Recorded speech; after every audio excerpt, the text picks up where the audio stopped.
Savez-vous qui est le conquérant le plus redouté de tous les temps? Non, ce n'est pas Alexandre le Grand, ni Jules César.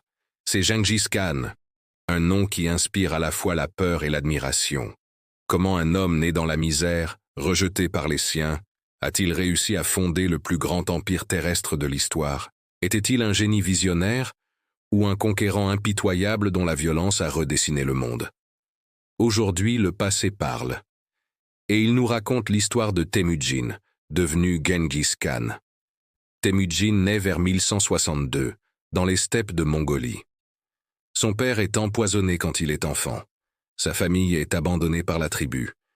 Ils survivent dans le froid, la faim, l'isolement.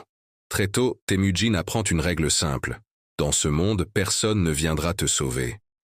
Il développe une qualité rare pour son époque, la capacité à s'unir avec des ennemis, à récompenser le mérite, pas le sang. Ce chef de guerre mongol a créé le plus grand empire terrestre de l'histoire.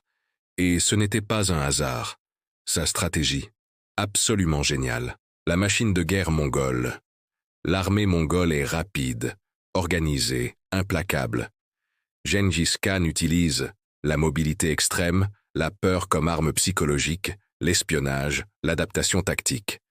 Les villes qui se rendent sont épargnées. Celles qui résistent sont détruites. Ce choix n'est pas seulement cruel, il est stratégique. La terreur précède l'armée. Empire après empire, de la Chine à l'Asie centrale, tout cède.